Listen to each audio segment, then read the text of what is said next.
Hey everybody, this is Lorillia. Welcome to another episode of the Never Lose a Deal podcast. Here on this podcast, I will be discussing everything that has to do with creative financing for experienced real estate investors. So please be patient with me with this episode because I come on Restream and I'm noticing that everything is actually different. So I'm like, okay, wait. This not here, that's not here. But anywho, I am here to continue my discussion. My last week's, or should I say, last podcast episode, I talked about your real estate LLC and DSCR loans. And today I'm going into understanding DSCR loan cost because it was a lot of information for me to unpack in the last episode, which literally went almost, I think, an hour. It was 50 something minutes, which is not a normal podcast episode time frame. So I want to make sure that I stay on task. If you see me looking to the sides, because I'm looking at my notes, because I want to make sure that I cover what I want to cover, and I have a tendency to go off on a tangent. But one thing that I always like to announce before I get started, especially in the realm of financing or funding, is to put out a disclaimer that the information I'm going to share with you today has to do with my own experience with the lenders that I work with, as well as my experience. So there is a good chance that you may have been listening to other individuals and the information may be a different than what you're familiar with. But rest assured, my promise to you always on YouTube as well as the podcast is that I want to give you some context to the content that I'm going to discuss with you, because unfortunately, on this internet space, we have a lot of people giving content, but not enough people giving context. And that is why today's show is going to be understanding DSCR loan cost. Why did I want to talk about this? Because couldn't get it into last week's episode, touched on some things, but I literally just glossed over it. But I want to go more into depth, depth today about some of the DSCR loan costs that are associated with it. Because what I find, once again, by experience, it could be different to another person online, but you have these people who they will tell you all things real estate. You know, you do their master class, you do their challenge, you go to their events, and what I find is that the financing piece is never talked about. Financing piece is never talked about, and if it is talked about, it's usually talked about from the standpoint of a professional that they formed a partnership with, and you're really only getting their point of view. And so what I want to tell you, that when it comes to commercial financing, DSCR loans fall under commercial financing. It is not a residential loan product like FHA or VA or USDA loans. It is primarily an investor product. Understand that all lenders are going to be different. So anyone who tells you, I don't care how shiny their suit is, how polished their look is, if they are telling you that there is only one way to skin a cat, I'm going to tell you run, because that is the farthest thing from the truth. Now, it may be the only thing based on who they work with, or maybe the relationships of the lenders that they work with. It could be that way, but it's not all across the board. So understand that even as I share this, once again, it could be different with the lender that you work with. But if you decide to work with me, or or if we have a discussion, understand is going to be from the standpoint of what it is that I do. So let's jump into it. So the one thing, going back to, a lot of people get very excited with the idea of DSCR loans, the idea of you can invest in a piece of real estate where the economics of the deal is based on the property, not primarily the owner. Like with residential, if you've bought anything on a residential side, you know that one of the dreaded things that every consumer hates is that debt to income ratio. That is a very big thing. So when you go to your first time home buyers class or workshop or what have you, they really drill down on that debt to income ratio. So that is very important, you know. But when you get on the investor side, the idea of the economics of the deal is primarily have to do with the real estate purchase. It can be very interesting. Of course, soon as I get on a call, um, everybody wants to text me. So that is what I want to talk about. But there are some things that are associated with it. So with me saying that, one of the things, the loan costs that are associated with the DSCR loans that no one seems to talk about is the down payment. That's right, ladies and gentlemen, the down payment. There is money that has to be put down in order to move forward with the purchase. Yes, touched on it when I did on the last video, but I'm going to go more into depth today because along with the down payment, it's going to go along with the reserves that you need to have possession of. You know, a lot of people want to, like I said, get into the space of being an investor. They have just enough. They may just be on the skin of their teeth. They just have enough. But a lot of times, just having enough, because you have people who entice people with the salacious information online, and then what happens is that they can't bring the two worlds together with how this salacious information that they've gotten can pair to the real world. And that is why I want to talk about the down payment. Yes, ladies and gentlemen. So every DSCR lender is going to have their own guidelines and credentials. Now, your most famous gurus who did deals and they're currently doing deals may have a relationship with a lender where the lender is doing 90% of the DSCR loan that they're currently getting. And now that investor only has to come up with 10%. So you've sat through that class and you oohed and ahed and all this other stuff. And now you're out there on the search looking for a DSCR lender that's going to do 90% of the loan purchase. Well, once again, a lot of times that's not going to apply if you have no experience. If you have no experience, you have no relationship with the lender, the chances of them doing 90% is going to be slim to none. Now, this is what I tell people. If you feel in your heart of hearts that that is what it is that you want, because you went to some great master class or what have you, go to that person. Like I'm a big advocate of one coach, one approach. A lot of confusion that happens in the marketplace is what happens is people want to listen to different types of people. They want to listen to this person, they want to listen to that person and kind of put it all together. And what happens is that you're only going to delay your success with what it is that you want to do. So that's why I put out the disclaimer to say, hey, I'm going to give you some guidelines, but understand that if you decide to work with someone else or if you decide to work with me, I'm going to give it to you from my standpoint. So understand, you need to know how much is the lender willing to lend on the deal. Is it 85%? Things that are common, 85%, 80%, or 75 loan to value, meaning that, okay, if the lender is going to pay 80%, you got to come up with 20%.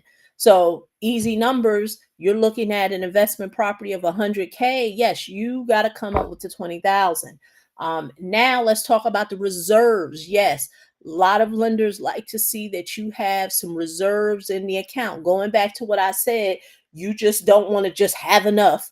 A lot of people are thinking, oh, well, the DSCR loan, is based on the income that the property is bringing in. So I'm going to find a property that's got tenants in it, it's Section 8, it's guaranteed money.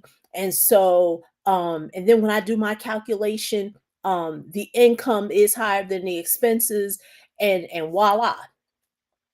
And you know what? And there may be and you may have a big overage, meaning that the income is covering all the expenses.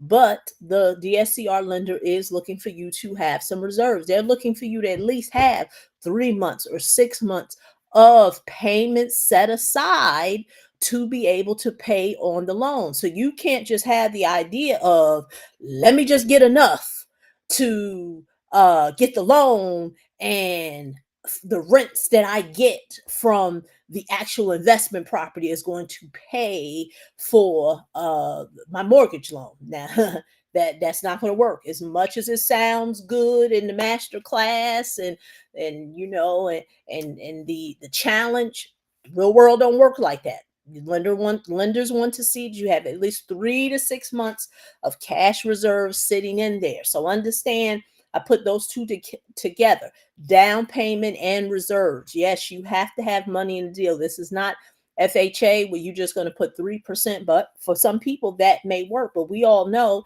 that FHA, there are guidelines. Once again, my promise to you here on this channel, as well as on the podcast, I am an honest person. I'm never going to help nobody try to figure out how to trick the system, how to do anything illegal. So if we're doing things illegal, FHA has guidelines, meaning that it has to be your primary home. So later, for somebody who does mortgage loans, and they said you can be an investor, and you saw some TikTok and Instagram reel who said how you could beat the system to have multiple FHA loans. Like I said, later for that. For those who want to do it the honest way, they know that they now have to have different funding tools in their box. And so that's where the different types of creative investor loans come in, because investors understand, I want to expand my portfolio. I can't go nowhere with FHA for my next deal. So now I have to look at some other things. So we've discussed down payment. Let's talk about the DSCR loan calculation, also known as the DSCR ratio. Every lender has their own ratio. These are numbers that you can run yourself. You can go right on Google. Google is your friend, and say DSCR loan calculators. And it's going to give you a calculator for you to put your expenses in, and then it's going to give you a ratio. So now you just need to know, once again, still talking to Mr. and Mrs. Lender, like, oh, okay, what is the LTV has to be? What about reserves? Okay, what does the DSCR ratio have to be? I know some lenders who will go as low as 75%, believe it or not, 0.75. But then there are some lenders who only stay at 1.25, which is 125%. Some may only do, 1.5, which is 150%. You need to know that from the lender. The lender will tell you. So you need to know that. Now, that's nothing that they have to calculate for you, because there's too many calculators online. Once again, and I talked about this in the last video, a mortgage broker, whoever you want, whatever representative, whatever you want, is not the person that's going to sit with you and share with you mechanics of the deal, intricate things. Like, are they going to do high level stuff? Yeah, but they're not going to go into intricate things. And what I find is that people want to do advanced things in real estate, but they only know elementary basics. And so, once again, if you're looking for a DSCR loan, you should know what a DSCR ratio is. Go on Google, find a calculator. You're looking at, deals, run your numbers and have an idea. So now when you're talking to different lenders, you want to know, okay, what is their ratio? Where would they lend at? Next thing is the interest rate. Understand investor loans, a lot of times, once again, depending on the lender, anyone who tells you there's only one way, you better run, because there's 100 ways to skin a cat. There are many lenders that I work with nationwide. The only states they don't do is like North Dakota, South Dakota, somewhere out west. But with that being said, every lender is different, but understand the interest rate is going to be a bit higher. It's not going to be similar to any conventional loan. So if you had recently bought a FHA home and now you're wondering why this investor loan rate is a little different, it's because you are in the investor loan area. Interest rates are going to be a little higher. But I always tell people everything could be negotiated, as well as with loan origination fee. That's another fee that could be associated with the loan. But once again, everything can be negotiated. And a lot of times, once you are serious and ready to move forward, you're talking to a lender, you know what's going to happen within 24, 48 hours. Once again, going by what I do, you can get a term sheet in about, like I said, 24 to 48 hours. It's going to put everything together. It's going to tell you your interest rates, going to tell you your loan origination fee or what have you.